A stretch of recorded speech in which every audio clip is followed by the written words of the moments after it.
tampoco sobre el polifacético poeta Emilio Bayaga, también Virgilio, capitales sobre la obra de Bayaga.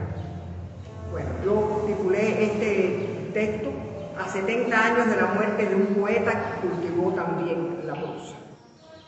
Como muchos poetas cubanos de todas las épocas, Emilio Bayaga, a quien recordamos hoy en el 70 aniversario de su fallecimiento, fue también ensayista, o quizás prosista, solo que su obra de esta naturaleza, por ser poético y por haber estado sumergida buena parte de ella en las hoy amarillas y a ratos casi ilegibles páginas de revistas y periódicos. Solamente se conocían los folletos en prosa: Pasión y muerte del futurismo, del año 35, Sergio Lifar, El hombre del espacio, de 1938, y La herencia de Tagore, de 1944. Pero de sus colaboraciones en las publicaciones periódicas solo se sabían los títulos de armas en labor que se vio reflejada en prosa de Emilio Bayaga, bueno, que quiera verlo, ahí está. Prosa de Emilio Bayaga en el año 2008 fue una labor que permitió apreciar los valores literarios que encierra este quehacer suyo, además de constituir un conjunto que, salvo excepciones, afirman que su quehacer estuvo marcado por un propósito casi único y obsesivo: explicar y explicarse a sí mismo qué es la poesía, el misterio que la nutre, lo cual establece a nuestro juicio unos esenciales de su labor mediante la prosa. Se priman sus ideas sobre la poesía de la vanguardia y cuyos títulos son Magia Blanca y Poesía, del 32, los movimientos literarios de la vanguardia, del 33, Pasión y muerte del futurismo, del 35, Castillo interior de poesía, del año 42, y Dimensión surrealista, del año, y ofrece la oportunidad de conocer cuán al tanto estuvo Bayaga del movimiento poético europeo de vanguardia y hasta qué punto fue beneficiosa su estadía en Europa a finales de la década del 30, donde pudo entrar en contacto directo con representantes destacados del mundo cultural francés, como Robert Desnos, y compartir con figuras como Octavio Paz. Voy a leer aquí una nota que está en la página 11.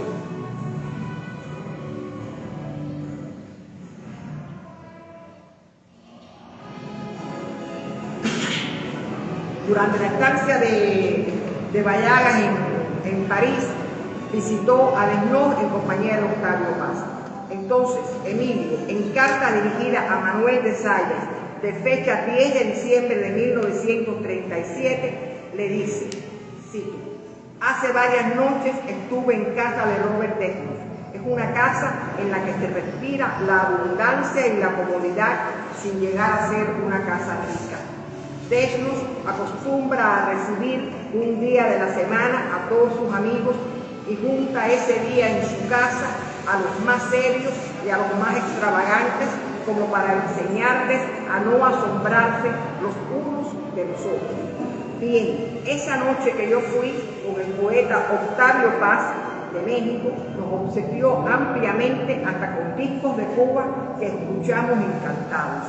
A mí me dedicó una prueba de su último libro con unas palabras muy simpáticas. Yo pensaba, mientras inspeccionaba ese museo surrealista que es su casa, en lo que sucedería si viviera en La Habana.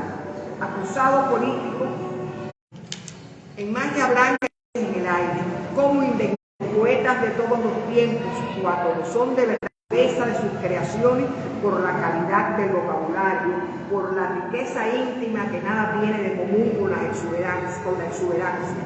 La calidad de sus palabras sugerentes e insustituibles es lo que da frescura eterna a muchos poemas clásicos. Pero su mayor énfasis lo pone en lo que considera esencial. El poeta debe cortar su cordón umbilical con los autores y quedarse solo ante las palabras, para así convertirse en un acróbata, en un verdadero aventurero, sin presidios diplomáticos que lo aten a lo ya establecido por los autores precedentes. resumen, ser un verdadero prófugo del idioma, la palabra es suya, para salirse de las palabras ya conocidas. Ese estado poético que describe como místico y en el cual el poeta debe de huir, opina hasta de su propia sombra, magia blanca poética, que advierte en escritores como Cerdá y en poetas muy de moda entonces, cuyas composiciones reflejan una pasión extraordinaria por la aventura de la palabra. El original mecanografiado del Castillo Interior de Poesía, que está también en el instituto, muestra un intenso trabajo de revisión por parte del autor. Cambio de palabras, signos de puntuación sustituidos, oraciones incorporadas al texto y perfectamente leídas. Esta ampliación de las ideas expresadas en la poesía en mí, aunque su intención esencial está en aproximarse al vanguardismo como manifestación estética. Basándose en las palabras de Paul Claudel, que sentencian que la poesía se hace de la mejor sustancia del corazón y colocándose bajo la advocación de Valéry, del ritmo que lo caracteriza, inquirir en la angustia su expresión, dirigirse a lo que es sustancia viva de la eternidad. De esta manera aborda críticamente textos clásicos como el de Guillermo de Torres, literatura europea de vanguardia, y el de José Ortega y Gasset, la deshumanización del arte.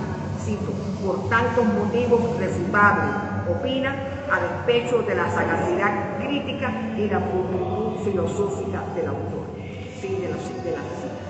Sus inferencias extraídas de la expresión vanguardista en la poesía, las múltiples sugerencias que entrañan y que no desdeñan, lo conducen a asumir el fenómeno no sin cierta reticencia, pues opina que el factor que denomina moda fue decisivo para que la corriente tomara un fuerte piso de originalidad que devino en mimetismo.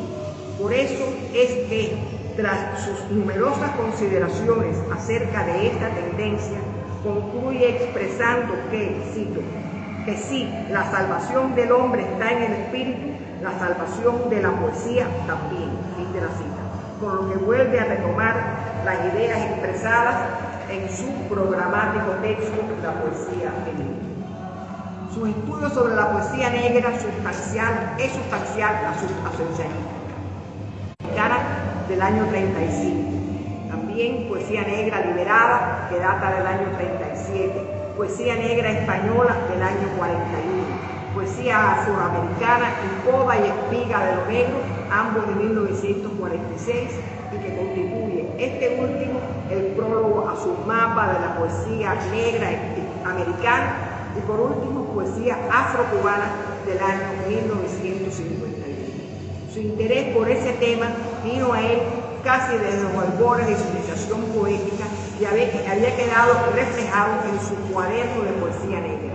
Pero sin duda, como lo demuestra estos seis estudios, fue preocupación suya explicar y eliminar de sus propias creaciones lo que llama la corriente superficial y folclorista en el abordaje de ese tópico, defendida por los escritores europeos de manera turística para adentrarse en lo que denomina corriente profunda, que no es otra que la de ver la poesía no como cosa de piel o de rasgos más o menos peculiares, sino de saber apreciarla, y en general al arte negro como, cito, encuentro de la poesía con la vida, costumbres y peculiaridades del hombre de color, encuentro del hombre negro con la poesía eterna, universal y penetradora, siempre encuentro del hombre o de la creación humana con la naturaleza, montaña, aire, agricultura, río, con el hombre mismo, con la región, con la raza, pero siempre fluyendo en lo profundo de la voluntad unificadora. Fin de la cita. Como expresa en Poesía Negra Liberada.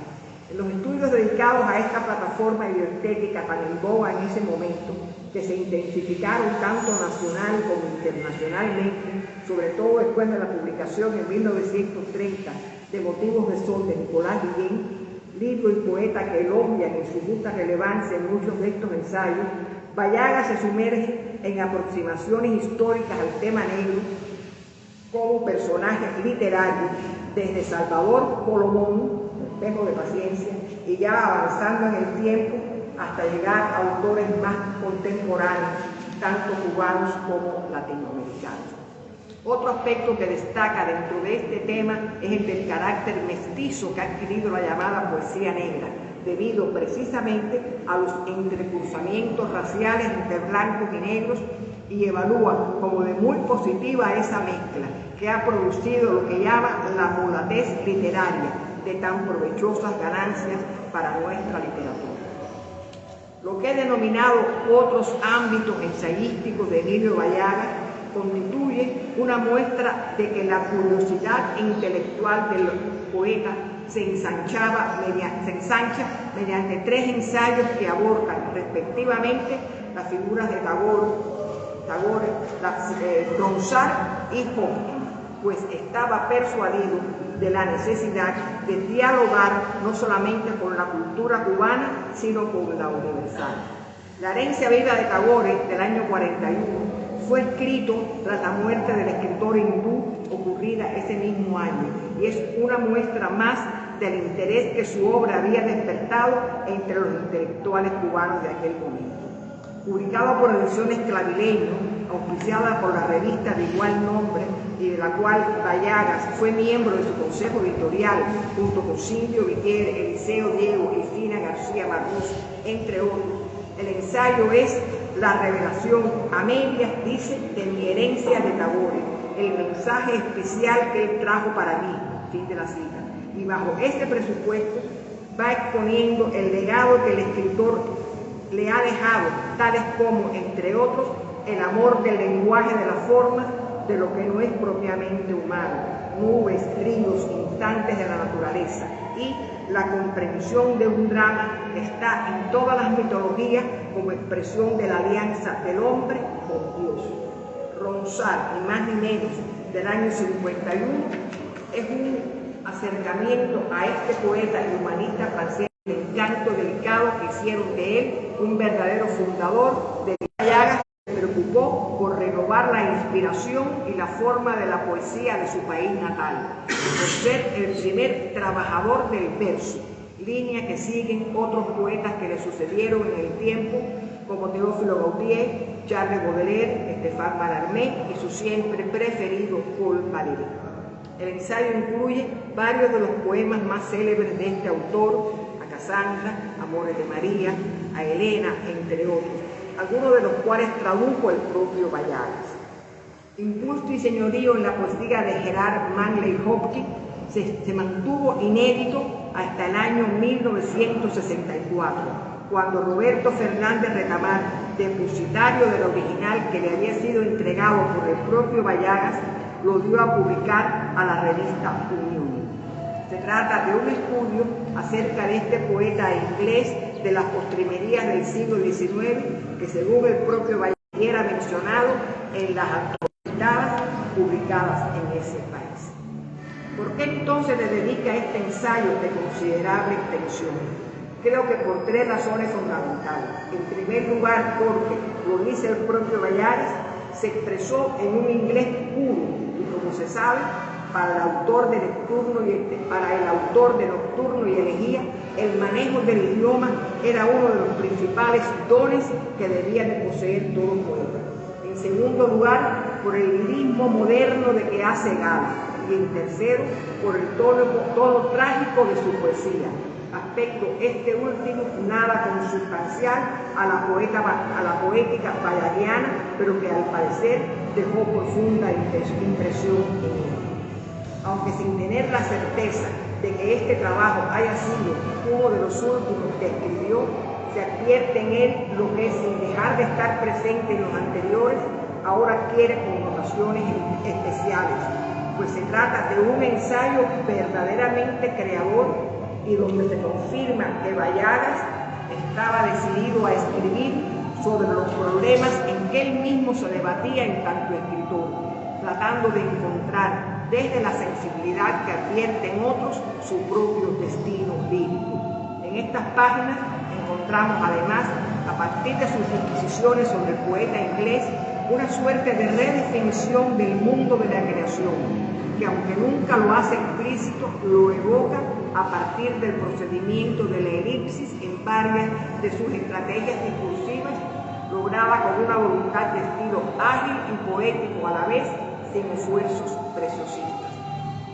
Vale mencionar también dos secciones fijas que tuvo en el Diario de la Marina, sustanciales de asuntos entre los aparecidos en una y en otra, aunque la que llamó Periscopio fue de menor duración en el tiempo que la segunda. Ahora asistimos a una cosa de Emilio Bayagas, cuando convierte la realidad literaria en realidad periodística.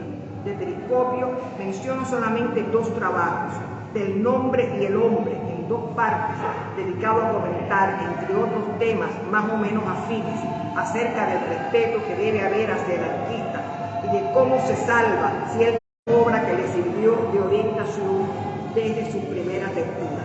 O sea, estos son los dos textos que yo coloco en el libro. Hay muchos textos de Bayagas en el Diario de la Marina. Realmente cuesta mucho trabajo. El periódico está en bastante buen estado, se pueden rescatar. Son muchísimos trabajos que hay de Bayagas en el Diario de la Marina. Ojalá alguien pueda retomarlos, transcribirlos. Ahora hay técnicas más modernas, pero en sí no. Yo no pude hacer otra cosa que poner esos dos textos que me parecieron muy interesantes. En Peristilo, las confluencias temáticas fueron mucho más variadas, ya que, como antes expresé, fue una sección que gozó de mayor permanencia en el tiempo. Son por lo general textos de no más de 4 cuartillas que están presididos por la variedad temática. Una crítica a un libro de poemas de Dulce María Dueñas, sus criterios sobre la traducción, sus interrogantes acerca de si existe la americana, sus recuerdos de la intelectualidad cubana, una reseña acerca de una exposición de grabados de Marcelo Coboló, hasta comentar, a propósito del Día de Todos los Santos o Día de Difuntos, la obra Don Juan de Tirso de Molina, piensa que, aunque menos representada en esta fecha que el Don Juan Tenorio de José Zorrilla, también era objeto de reposición. En esta columna discurre también sobre figuras literarias femeninas, Eva Bovary, Lady Chatterley y Medea, o sobre la relación entre la historia, la leyenda y la poesía.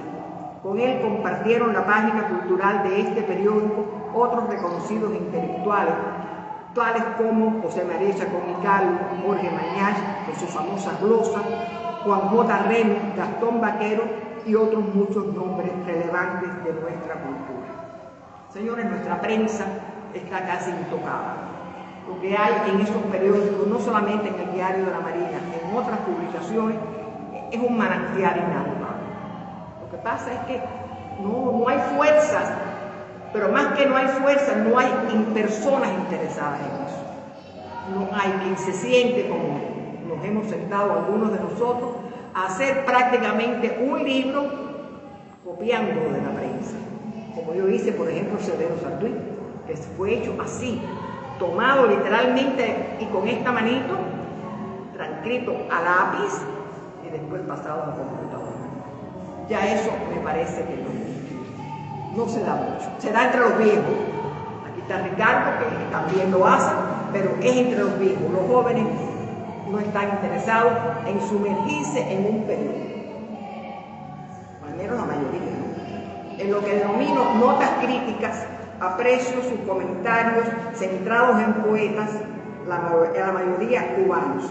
Vitier, con una reseña a su antología 50 años de poesía cubana, Calet, Pedroso, Rafael Chacón Nardi, Vaquero, Elta Aguirre, Ángela Ubier y también el mexicano Elías Nantini y el español el padre José Rubinos. De entre los cubanos figura el prólogo que escribió a un breve libro titulado Canción Cruzada, La Verónica, 1940, de las hermanas Acacia y Aida Hernández.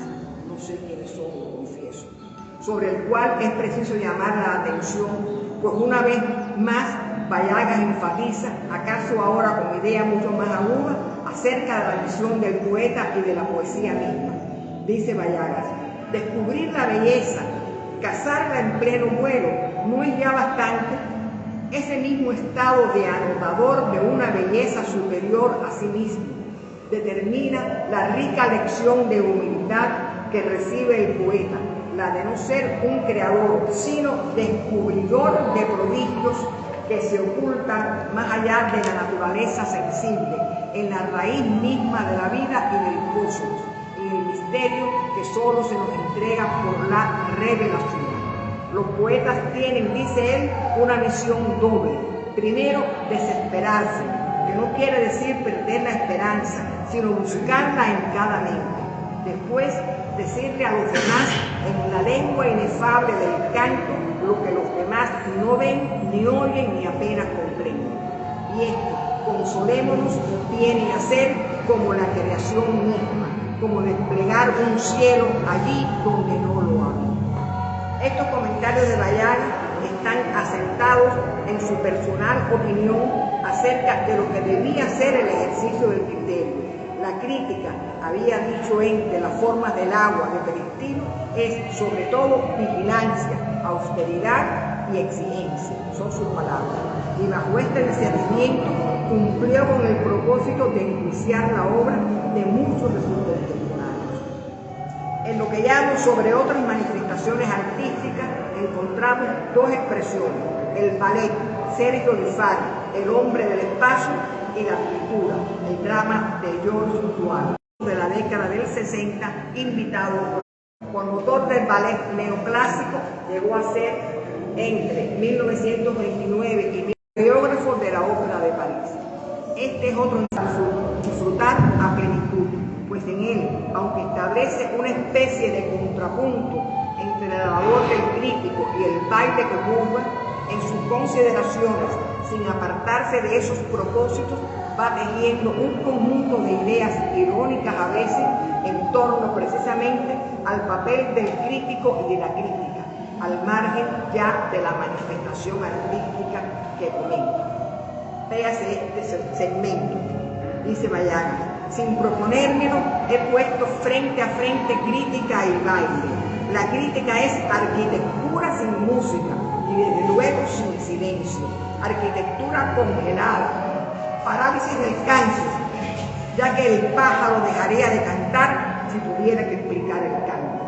El único hombre con jerarquía para la crítica es el propio artista, porque al introducirse en la obra de arte, llega a ella con recogimiento y humildad perfecta, con inocencia e ignorancia confesadas, humildemente, sin dar importancia a las palabras que son, dispuesto otra vez a divagar sobre el número de ángeles que caben en la punta de una aguja. Gracias al absurdo en que existe la dialéctica, esa cosa que ha devenido en definitiva rigor, de andar científico, artista, que balbuce o enuncie absurdo visto por el hombre antiguo y verdad cotidiana vista por nosotros, no tanto por nuestra capacidad de abstraer, cuanto por esa fuerza diaria. Sin embargo, sería saludable dudar un momento, no tanto para negarla, como para comprobar por pura experiencia y sin dogma aquello que no aprendimos en el verdadero sentido de la palabra, sino que aceptamos porque se nos puso a la mano sin el menor esfuerzo del entendimiento. Fin de la cita. Sin duda, hay audacia en estas y otras formulaciones que se postulan a lo largo del ensayo, provocador en más de un sentido, concentrado en la exposición y donde la inteligencia poética y creadora también tiene un espacio singular. El drama de Georges Dual, concebido a partir de conocer la destrucción mediante el fuego a manos del productor francés de más de 200 de sus obras, le dio la posibilidad, además de juzgar la obra del expresionista en ciernes que había en él, comentar sobre otros pintores europeos, individual y colectivamente, no le responde, pero sin dudas, y por lo que ya había expresado en otros trabajos, su respuesta era afirmativa. En lo que llamo textos varios, considero un trabajo breve pero incisivo, Crisis y Crítica, fechado en octubre de 1934. He aquí resumida su tesis. crisis y crítica no son pues la expresión de la enfermedad que ciertamente padece nuestra época, sino la favorable reacción que se opera en el organismo del hombre actual. Crisis que aún padecemos, ¿no? Por supuesto. Espíritu optimista, sin duda, el de Bayagas, cuando precisamente la sociedad cubana, tras la caída de Machado, estaba sumida en la desorientación y la pérdida de valores tras el fracaso de la revolución del 30. Pero su nota de no más de una cuartilla resulta emblemática por la vocación de confianza que deposita en el hombre contemporáneo y en el porvenir. Vale señalar también un cuento, lo pongo en interrogación, que tituló El mágico prodigioso y que data del año 31. Se desmarca del resto de los trabajos antes comentados, pues se trata, o podría tratarse, de una remembranza de sus años infantiles, pero lo menciono porque se trata de una especie de curiosidad en prosa de intención artística del poeta Bayagas, muy marcada por propuestas de la vanguardia. Pero de todos los trabajos bajo esta denominación, donde aparecen tratados desde Lope de Vega y Guena, de José Martín a Federico García Lorca, quiero llamar la atención al titulado Sobre Nocturno y Elegía, del año 1949, a propósito de la publicación de su obra homónima, que había aparecido un año antes, con breves palabras introductorias de Juana de Ibarburu y una viñeta de Rafael Alberto. Creo que pocas veces un poema, al menos en la literatura cubana, ha ido revelando en su íntima elaboración por parte del autor, como lo hace Bayagas en este trabajo, sin que él deje de estar presente, lo que en cierta medida constituye el hilo conductor de su prosa, que ya lo hemos expresado, es la explicación del autor acerca de lo que para él constituye el acto poético. Pero ahora estamos en presencia de un artículo que es un verdadero acto de dejar al desnudo la elaboración de un poema de su propia autoría. Dice Bayagas: la creación es la cumbre de lo sexual en el espíritu. Creamos concibiendo, engendrando, gestando y pariendo a un tiempo, con el dolor y el placer, la culpa, la penitencia, el castigo y el premio, fin de la cita. Y bajo esta premisa va desglosando y explicando estrofa a estrofa las 7 que integran su poema desde que sintió que era un nocturno hasta por qué utilizó determinadas frases y no otras. Así, cuando dilucida la 6ª estrofa señala que en ella hay una especie de anhelo de clarividencia, impaciencia pecadora que quiere prescindir del ejercicio y la oración para usurpar sin méritos ascéticos un don divino. Dice Bayagas: cuando yo sea el ojo de la luna pineal sobre la frente de la noche, adivinando conchas de la arena, el ruiseñor suspenso de un lucero y el hipnótico amor de las mareas. Aquí la imagen, dice Bayagas, no es pura imagen, sino verdad manifestada por la imagen. Y es cuando la expresión hipnótico amor de las mareas no podría sustituirse por el barbilindo amor de las mareas, por ejemplo, o el amable amor de las mareas, o el amarillo amor de las mareas, porque aquí la palabra hipnótico responde al fenómeno de la atracción que la luna ejerce sobre las aguas que se levantan hipnotizadas por él. No tengo que decir que amor es sinónimo de atracción individual. He aquí un solo ejemplo de lo antes expresado: penetrar en el complejo mundo de su propia creación poética mediante su prosa, para admirar aún con mayor claridad la decantación que iba realizando en su obra en un afán por alcanzar la plenitud artística. Ese ha sido el propósito incitador, pues fue quizás la preocupación que más atormentó al poeta, siempre autoconvocado a la búsqueda de caminos que lo condujeran a una sintaxis alejada de lo convencional o lo manido. Ya termino. La prosa de Emilio Bayagas es un genuino coloquio con la cultura cubana y universal. Asida por algo caracteriza sus escritos de esta naturaleza, es el perfil creador que los nutre muy alejados de la tradición académica. Vallagas escribe sobre los problemas estéticos en los que él mismo, en tanto poeta, se está debatiendo y a la vez va realizando crítica con el aludido afán. Dice: sabemos que sin una atmósfera de espiritualidad, todo lo demás acaba por apagarse y hacerse oscuridad por participación. Afirmó que hace de ella una singular expresión dentro de la concebida por su contemporáneo. Esa es quizá la razón suprema de que sus ensayos y en general toda su obra en prosa que hemos podido reunir estén escritos desde la inteligencia de su personal sensibilidad y de su apego indiscutible a lo poético. Pero Emilio Vallagas no fue un hombre aislado de su tiempo, quien fue capaz de afirmar al comentar la exposición de Martero Pobló: cito, nuestro panorama cultural ofrece una sensación de seguridad, de hermoso castillo edificado con materiales de la mejor calidad, pero sin cohesión entre sus partes, sin correspondencias definidas y a punto de venirse abajo si falta una de las piezas, que bien puede ser uno de esos artistas heroicos y foscos a la vez, a quien el Estado y una sociedad que vive para el lujo más insolente hace más dura y más amarga la soledad sin retribuirlo dignamente, sin darle derecho a vivir o comprometiéndole a que se entregue al lastre del vivir cotidiano sin espiritualidad ni trascendencia. Quien escribió esto no podía menos que proyectarse con ideas como las antes expuestas, que en modo alguno entran en contraposición con su ideal poético, sino que sirven para reafirmarlo como hombre de su tiempo y nada alejado de las circunstancias nacionales. El profesor Ángel Prior Rice ha afirmado que Necesidad del Cielo era un libro de ensayos de este autor, del cual solo se conoce el título.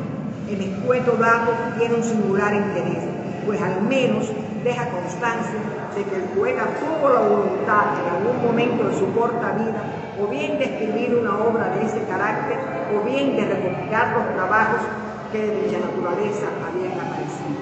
La vida no le alcanzó para lograrlo. Estoy convencida de que la prosa de Vallagas, en su transparencia genuina, es carne de revelaciones poéticas, es ejercicio del pensamiento que se derrama en los intersticios menos esperados de geografía escritural, es expresión paralela a su ejercicio creador, es auténtica paideia que muestra las salidas que conducen desde el pasado de lo escrito hasta el presente, en que pueden disfrutarse desde el ejercicio de lo inevitablemente necesario. Debemos deleitarnos con este cielo prometido por Vallagas y quizás ahora medianamente alcanzado, con la certidumbre de que si el sol que lo alumbró ya no está para ayudarnos a sostener la órbita de sus palabras, hay y habrá siempre en ellas un calor de brasa, un rumor de fuego plutónico que se sienten sin precisar dónde, como si el movimiento que porta su expresión fuera la brújula que ahora de manera urgente necesitamos.